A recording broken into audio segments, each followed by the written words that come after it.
Hey everyone, welcome back to my channel. My name is Jennifer. I'm so happy to have you for this week's coffee chat. I am so sorry that I'm not doing an on-camera video today, but I didn't want to let that stop me from doing a video at all. Long story short, why you're not seeing me today is I'm not feeling the greatest. I'm sorry if I sound a little out of breath as well. And I had a doctor's appointment today. I'm going to have a chest x-ray in this coming up week and some blood work. Hopefully everything is okay. So I apologize if I sound a little out of breath. So I'm going to try to take it easy today, but I still wanted to talk to you because there is quite a bit to talk about. And I spent this past weekend looking at all the stories, watching all the videos, and it just gets to be so much. And what I wanted to talk about with you guys is just my feelings of complete and utter exasperation regarding the Nancy Guthrie kidnapping story. And you know what? I know I am not alone in feeling 100% exasperated with not only the story, but how the story is being reported. Now, I talked about this last week on my video, and one of the things that I talked about in that video was I just could not understand why an 84-year-old woman was living in a home in an area that remote. We've all seen over the past week reporters basically camping out outside of her home, reporting every single day, every single hour, every single minute what's going on with this case. One of the reporters there on the ground is a man named Brian Entin. And I first saw Brian during his coverage of the Gabby Petito case, and he's very good. He's a very strong reporter. He's not sensational by any stretch. And very early on, when Brian was reporting on the Nancy Guthrie case, he was the first person that said that when he was outside of the home, there were blood spatters on the front walkway. And he thought that that was very peculiar. But I'm getting a little ahead of myself. I just want to go back a little bit. And when I'm talking about being exasperated about this whole thing, what I mean is the focus on this case and the sensationalism around this case has reached such an unbelievable fever pitch. But it seems like as the days go by, there really is nothing new going on. There's tons of videos out there. There's tons of clickbait videos out there. There's tons of news stories and these headlines and this and that. But when you read them, there's really no updates at all. All we know now as of this taping that I guess the kidnappers are asking $6 million and they want it by 5 or 6 p.m. Monday. I guess that would be Pacific time in the US. But what's crazy to me about this whole thing was just the way that this story unfolded. And it unfolded at a really feverish pace where we were finding out things quick. They were coming at us really, really quickly. There was something new practically every single day. And now it seems like it's just all come to a screeching halt. But even though it's at a halt right now and there's nothing newsworthy coming out of the story, the sensationalism of everything and all the reporting has just gone crazy. There's really nothing coming out of the story. And I don't really understand why everyone is losing their minds. Yes, this is a tragedy, but what doesn't make sense to me is that everything about this case feels so botched from the very, very beginning. And these are things that have stuck out in my mind and really make me just want to tune out and not think about this case or even watch updates until there's really something that has developed. The news outlets are crazy in the sense that they want to report every heartbeat of this story, but there's nothing really going on. And I know I'm not the only person that is frustrated with this whole debacle, because just read the comment sections of all of the latest videos that have come up just in the past day, and you'll see everyone in the comments on, doesn't matter who's posting the videos, they're like, nothing to see here, nothing to see here, what's going on, this whole thing is weird, none of this makes sense. And why are people saying that? People are saying that because nothing about this case makes sense.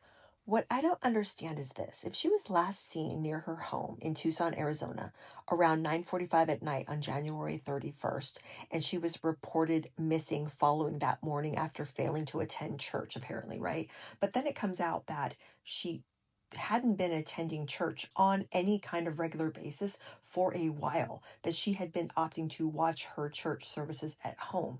So who is the source reporting to the media that she didn't show up at church? And that's what prompted the family to go to want to look for her. And then why, after a few days, are we hearing reports that the son-in-law is the prime suspect, but now we're not hearing anything about that anymore? Well, that has to do with Ashleigh Banfield from the podcast Drop Dead series. Now, Ashleigh is another reporter who I feel is very good, on the up and up, and not sensationalized at all. And I watched her reporting on the Gabby Petito case, and I watched Brian Entin's reporting on that as well. I had mentioned Brian earlier in the video. These two, I feel in particular, are extremely credible and measured. And she has come out and said that she heard from what she calls an impeccable source that the son-in-law was a prime suspect. And she is still standing by that assertion, despite the sheriff now in Pima County, this Chris Nanos, coming out and saying that, oh, that's reckless and that isn't really, what's going on here. We never said that. So why is she reporting that? But you know what? I think I would be more apt to go by Brian and Ashleigh's reporting of this and their sources, because when you watch what's going on with this whole investigation, it just, are you even seeing all the things I'm seeing? Another thing that was really weird is when they started talking about this whole thing is a day or two after, the entire house was taped up with crime scene tape. And then, like, what was it, 24 hours later, it was all taken down. And that was when, during that time, after all the tape was taken down, that's when Brian Entin, the reporter, walked up to the front door and noticed all the blood spatter outside the front door that no one bothered to clean up. So he's raising that, and people hear that, like me, and think, what the hell is going on? Why would you leave blood spatter like that outside of the door? Did you even know it was there? What is happening? Most of the time, they would collect their evidence, they do what they need to do, and then they would clean it up. Now, if they would have left it taped up, then okay, fine. Maybe you don't need to clean it up because you're still investigating, but why would you leave it after you put the tape down initially? Do you get what I'm saying? Like, it just seems weird. It seems botched. And then now, currently, it's being treated like a crime scene again. And you got FBI agents on the roof and all this kind of stuff. And I'm thinking, like, what kind of botched operation is going on here? If you taped it up the first time, why would it come down and then go back up? None of this makes sense. Why wouldn't you have just kept it taped up the entire time? Because once you tape it and then take it down, who else is going in there, trampling in there, doing what, removing God knows what? And then, I don't know. And then these videos that Savannah and the family are putting out. What I don't understand is, if the son-in-law is not a suspect, then why isn't he in any of these videos as well? That would say a lot to the public, because now that hypothesis is now hanging in the air that Ashleigh Banfield put forth, that this son-in-law is a suspect. So now that's floating out. But don't you think that it would go a long way in kind of removing that suspicion on him? Wouldn't it go a long way if he would be in the family videos alongside Savannah and her sister and her brother? Like, I understand that he's not her mother, he's just the son-in-law. But I mean, for example, when Gabby Petito was missing, you had her mother and her stepfather in the video. And then you also had Gabby's father and his second wife in the video. So they weren't related to Gabby either. They were the spouses of Gabby's parents, and they were on the cameras showing support. So why isn't the son-in-law on camera showing support? He doesn't have to talk. The brother and the sister, the Annie lady, they're not talking really, but they're still showing support in the video. I don't know. this whole thing is weird. I just don't like any of it. And like I told you before, the thing that I really didn't like that I talked about in last week's coffee chat was why was Nancy Guthrie, an 84-year-old woman, living out there in the boonies by herself? Now, apparently, by all accounts, Annie and her husband lived about 4 to 5 miles from her, but still, 4 to 5 miles is still 4 to 5 miles. And when you've got an 84-year-old woman living out there in that big house by herself, all alone, in an area that's very remote and dark, apparently they have light ordinances out there where they don't even allow a lot of light. Like, they don't have street lights in that neighborhood. Like, what the heck?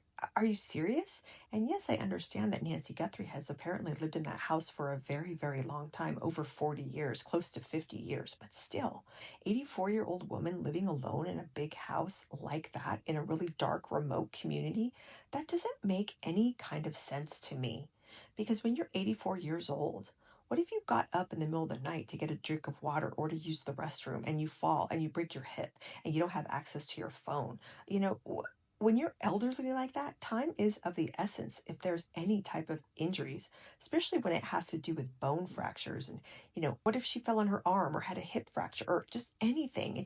I don't understand why she was out there all alone like that. That does not sit well with me.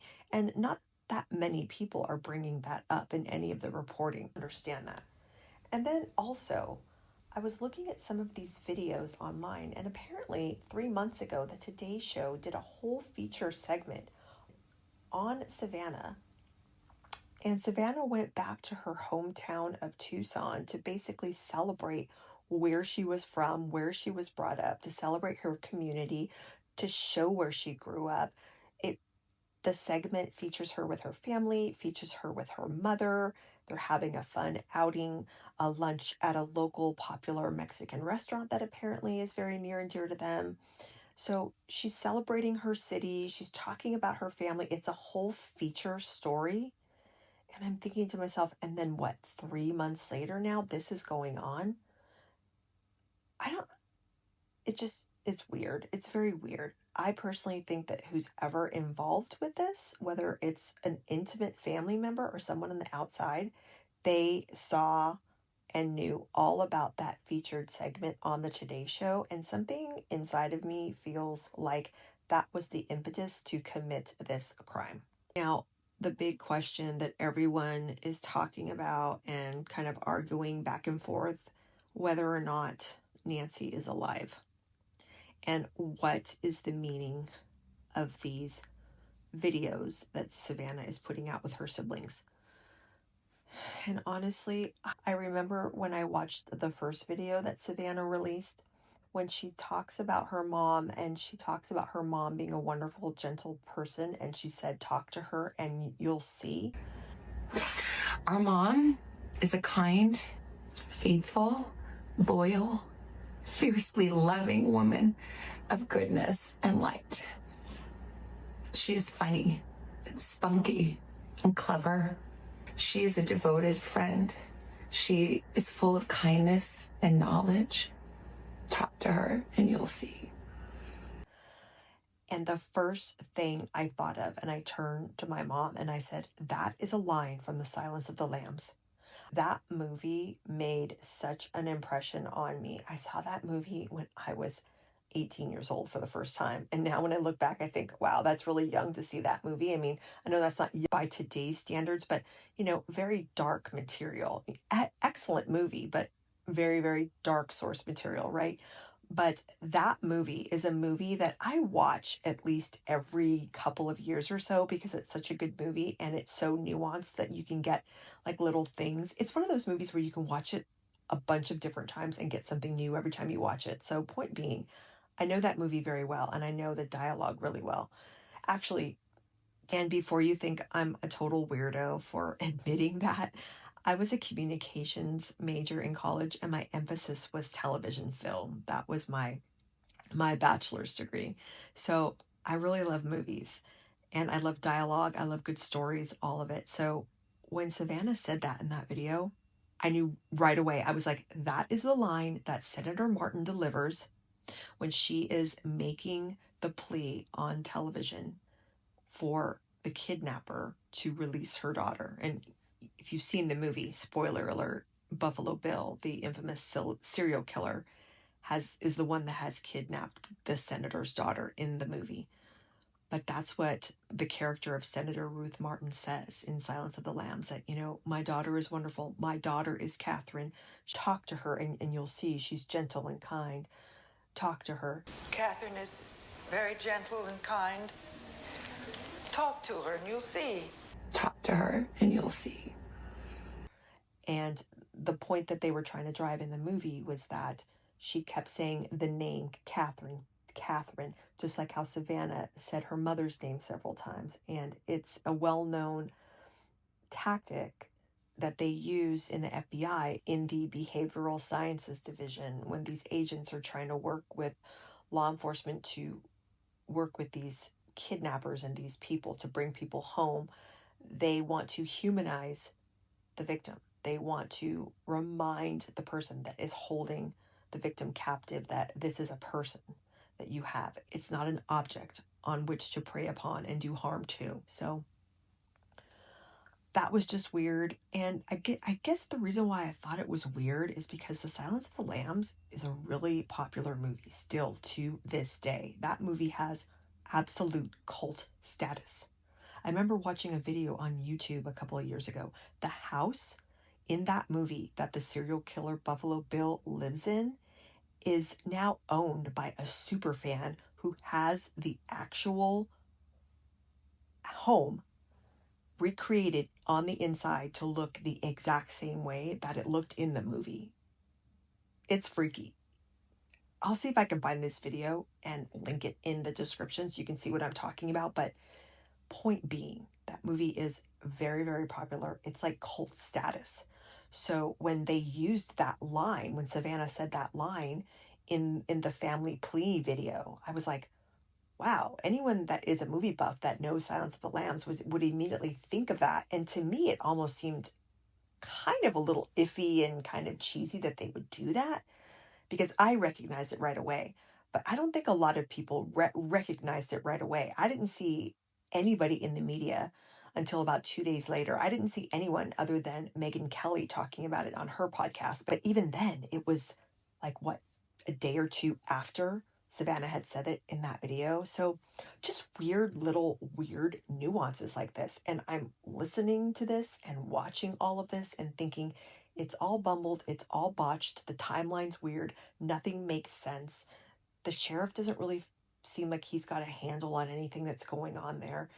There's so many theories. Some people are saying that these people are fraudsters that are, wanting this millions in Bitcoin, that's really just a signal that they're amateurs, that they're, these weirdo fraudsters that are just trying to capitalize on the situation, and they probably have nothing to do with the case. But then you have other people saying, oh no, that this is sophisticated, that this is the way things are done now in these kidnapping things. And then I'm thinking, oh, well, cheese and rice. If they pay this thing, then all that is going to do is set a precedence for future stuff like this to happen. And then people are going to be, these horrible, awful, evil people in the world will see that, oh, if I do things like this, I can get rewarded with Bitcoin. It's all very weird. It's all very strange. And it comes at a time, all of this is coming at a time when everything that's going on in Minnesota, right? All the craziness going on there, all the political division going on, all of this stuff about the Epstein files that were dumped on January 30th, all this Andrew stuff, all this Epstein stuff. The Clintons are going to be testifying because they got that subpoena. They finally agreed to. It's just, is all of this a distraction?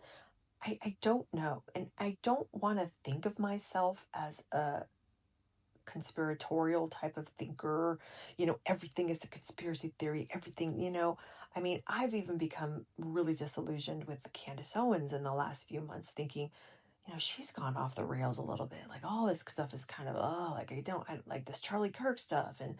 But then it's like, I'm even seeing some videos about Erica Kirk and some weird shady stuff going on in her past online, thinking to myself, this kind of does make sense when some of these sleuths that have their own channels, or these armchair detectives, as we're collectively called. But some of the stuff that they're putting forth does seem like it could track, and it's just, I don't know. I just think that this kidnapping case is getting an inordinate amount of attention. And it's getting to the point where it's getting ridiculous. And I say that because, yes, this is a tragedy, but sadly, I don't think that Nancy is alive. And it really pains me to say that. But at this point, an 84-year-old woman who, by all accounts, who apparently has some type of medication that she needs to take daily in order to survive, that medication was left behind. So that to me doesn't speak of someone that wanted to keep her alive for any length of time after taking her. And just none of this makes sense. So I don't feel that she is alive. And just the way that Savannah was talking in the second video that the family made, a video plea saying that, please bring her back. We hear what you're saying. Please bring her back. We want to celebrate with her and we will pay. And a lot of people are saying, well, when she talks like that, it really sounds like they're probably pleading for their mother's body back so that they can give her a respectful burial and have a celebration of life service for her. That's what it sounds like to a lot of people. And I know there's a lot of people in the media that don't want to say that, and they haven't said that. But I think that's what a lot of us are thinking. So unfortunately, those are some huge things working against this, is that the longer she's gone, the worse it looks.